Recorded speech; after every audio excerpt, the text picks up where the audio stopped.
Farhad Abbas ramai dihujat netizen yang berbakti setelah membela Gus Miftah yang mengolok-olok penjual es dengan sebutan goblok. Menurutnya, hal tersebut adalah wajar dan tidak ada niat untuk menghina. Ia juga meminta publik untuk tidak menghina mantan utusan khusus presiden tersebut. Menurutnya, olok-olokan Miftah ada manfaatnya dan hanya untuk lucu-lucuan. Pernyataan Farhad Abbas sontak ramai dikecam publik. Banyak netizen yang berbakti yang menghujat pernyataan pengacara tersebut.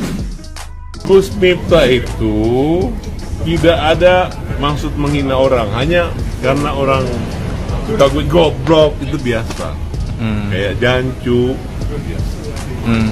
Jadi justru tolong jangan hina atau kecilkan Gus Miftah. Justru ada manfaatnya buat itu kan. Gus Miftah juga minta maaf dengan proses jiwa besarnya dia, dan Gus Miftah itu maksudnya biasanya kayak orang lucu-lucu, nggak pernah nonton ketoprak, nggak pernah nonton lenong atau apa, kan biasa juga. Nah, jadi bagus lah. Kalau saya Gus Miftah bilang goblok, nah, saya ketawa-ketawa aja. Sejauh mana sih? Habis dibilang itu saya dikasih naik umroh atau dikasih apa? Ya, dibeliin rumah kali ya. Mungkin kalau saya, kalau Gus Miftah ini ya udah, kan dia orang besar, orang benar, orang baik. Ya udah, jangan diadu-adu domba hal-hal yang kecil hanya gara-gara tersegar tidak. Itu biasa, goblok itu supaya kayak bilang gila apa, bodoh itu supaya waras. Jadi jangan diartikan negatif, diartikan di denotasi kamus, tapi artikan jangan goblok. Kalau saya lihat, dia ngelihat orang itu gendong-gendong ini, dia jualan, habisin gitu, goblok.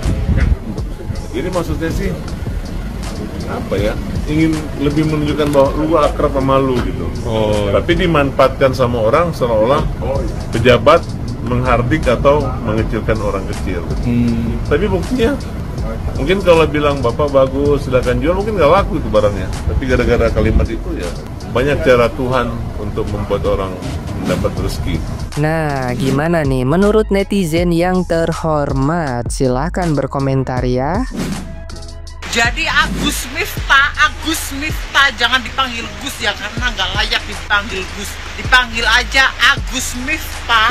Agus Miftah itu udah minta maaf sama bapak yang penjual es teh itu. Jadi dia tuh sebenarnya meminta maaf tuh bukan karena menyesali perbuatannya, tapi karena menyelamatkan citranya karena sudah terlanjur viral. Tolong catat. Dia kayak gitu karena takut, dia resah karena admin Gerindra sudah memposting soal dirinya. Agus Miftah yang terhormat, kau sudah menjual agama, kau gak bisa dijadikan panutan.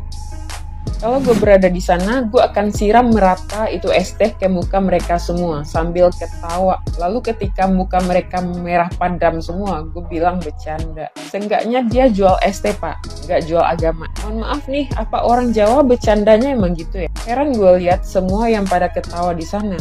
Hati gue terluka lihat si bapaknya. Perasaan orang Medan, orang Padang yang dikenal dengan gaya bicara yang keras, tegas, tapi nggak bercanda kayak gitu. Mengatakan orang goblok di tempat umum, tepat di mukanya sendiri, sambil tertawa berjamaah. Dan cuman tertegun melihat bapak itu menghela nafas panjang sambil merenung. Apakah itu etis dilihatnya? Udah 2 kali loh si Gus ini blunder. Pertama sama istrinya, yang udah keterlaluan.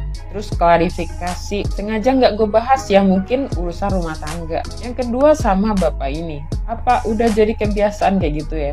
Menurut gue ini keterlaluan. Walaupun setelah dipermalukan dengan dalih bercanda, jualan bapak ini dibeli sama dia. Tapi gue sakit hati liatnya. Apa begitu cara orang yang agamanya lebih tinggi berperilaku dan bersikap? Ajarin dong, agama gue masih cetek soalnya.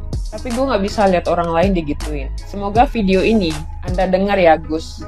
Pak, kalau dengan kalimat saya aja Anda sakit hati, gimana dengan bapak itu? Dia juga punya robnya, tempat dia ngadu. Sekali keadaannya dibalik, kelar hidup lo. Sama pejabat aja ngomongnya kayak tikus kejepit. Sama orang kalangan bawah, seenak hati. Buat pengikutnya si Gus, kalian yakin ini bercanda? Belum lagi orang-orang sebelahnya yang ketawanya lebih keras dan renyah. Mirisnya ini dilakukan pemuka agama, yang harusnya jadi tauladan bagi masyarakat umum. Kata Ustadz sebenarnya, adab lebih penting dari ilmu pak. Sekalipun gelar Anda Gus turunan Nabi sekalipun, cara Anda nggak bisa dibenarkan. Gue lebih respect sama pendosa yang tahu diri dan gemar bertaubat daripada orang soleh yang gak merasa salah. Koreksi kalau benar. Apa pandangan kalian terhadap hal ini? Ramein di kolom komentar. Kabar baiknya sih si bapak ini ditawarin umroh. Dan alhamdulillahnya ada influencer yang menawar dagangannya untuk dibagi-bagi ke banyak orang di hari Jumat. Selamat ya Pak, ini buah dari kesabaran. Ayo kita contoh bapak ini aja. Sedih gua.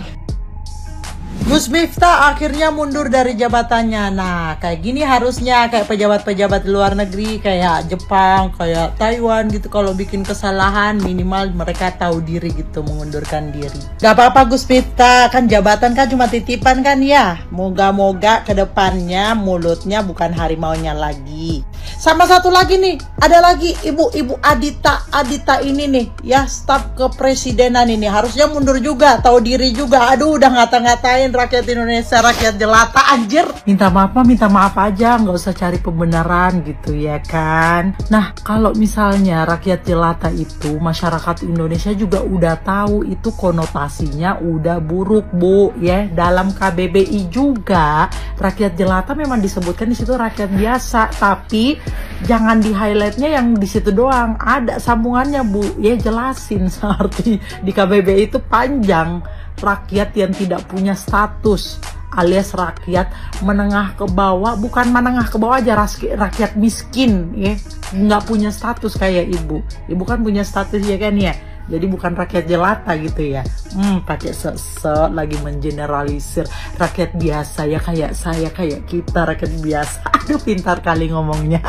Gak usah jelasin ya, disalahartikan apalah semuanya. Aduh, udah minta maaf aja. Dan jangan lupa Bu, mundurin diri, malu ya. Pokoknya sekarang ya, pejabat atau public figure apapun itu nggak boleh dikasih ini lagi, nggak boleh dikasih kesempatan kedua lagi. Lu bikin kesalahan, lu minta maaf. Kalau lu pejabat, mundur dari jabatan lu. Kalau lu artis, boykot gitu aja ya. Hah? Ini dia bukti kerja keras dan kerjasama netizen Indonesia. Yeay, beliau sudah mundur. Gue bikin video ini untuk apresiasi paling tinggi kepada netizen Indonesia yang selalu bekerja sama. Kenapa netizen Indonesia itu kuat banget? Karena kita ada 270 juta lebih dan didominasi oleh Gen Z. Jadi kayaknya kalau ada perang dunia ketiga, ini Indonesia udah fix menang sih. Soalnya cocoknya satu orang ada 8 ya sayang. Pesan moralnya, semoga kedepannya presiden kita Bapak Prabowo dan semuanya jajaran pemerintah bisa milih orang-orang yang lebih tepat lagi untuk menjadi utusan presiden atau menjadi pejabat publik. Karena di era media sekarang, ke-spill tentang sesuatu, apalagi dari seseorang yang pejabat ya, itu tuh benar-benar membahayakan the entire nation. Karena mereka jadi representatif dari satu negara. Kemarin yang Marion Jola soal Wicked aja tuh, padahal cuma dia sendiri kan, tapi jadi merepresentasi seluruhnya. Karena representasi negara, termasuk beliau yang baru mengundurkan diri ini. So good job masyarakat Indonesia, dan semoga nggak ada lagi orang yang terbiasa untuk merendahkan martabat perempuan dan juga merendahkan martabat orang lain hanya karena dia less fortunate atau tidak seberuntung kita atau tidak seberuntung kamu. Kita nggak punya hak, nggak punya kontrol atau audacity untuk merendahkan orang lain terlepas dari apapun profesi yang dia lakukan. Thank you. Gus Miftah mundur dari jabatan utusan presiden. Masifnya desakan netizen dan masyarakat agar Gus Miftah ini dicopot atau mengundurkan diri dari jabatannya yang menjadi utusan presiden Prabowo ini tuh kan sangat gencar sekali gitu ya guys. Netizen dan masyarakat ini pun sampai membuat petisi hingga terkumpul 30.000 tanda tangan gitu ya guys. Nah, mungkin berita ini tuh sudah terdengar oleh Gus Miftah gitu. Nah, tadi siang Gus Miftah ini mengumumkan kalau dirinya ini mundur dari jabatan utusan presiden guys. Sambil terisak sedih gitu ya guys, Gus Miftah ini mengatakan kalau dirinya akan mundur dari jabatan tersebut gitu. Dan Gus Miftah ini juga menyatakan kalau keputusannya mengundurkan diri dari jabatan tersebut ini adalah keputusan pribadi gitu ya guys. Tidak ada yang mempengaruhi, tidak ada yang menyuruh gitu. Fix karena murni Gus Miftah ini sangat menghargai masyarakat Indonesia dan sangat menghargai Presiden Prabowo gitu kan. Polemik kata-kata kasar dari Gus Miftah ini tuh memang sangat viral banget gitu ya guys. Tidak hanya selain abangnya atau bapak penjual ST, tapi beredar sebuah video juga tentang Gus Miftah ini yang tidak sengaja mungkin menghina pelawak senior Yati Pesek atau Yeti Pesek gitu guys di sebuah acara gitu. Nah di sini juga viral banget videonya. Nah mungkin ini menjadi salah satu faktor kenapa netizen ini tuh kayak masif banget ingin Gus Miftah ini mengundurkan diri dari jabatan presiden ini gitu guys. Mungkin dari Gus Miftah juga tidak mau beritanya itu semakin besar dan semakin masif gitu ya guys. Maka dari Gus Miftah ini secara sukarela mengundurkan diri dari jabatan tersebut gitu loh. Mungkin kayak nggak mau lagi digoreng-goreng sama netizen gitu loh guys.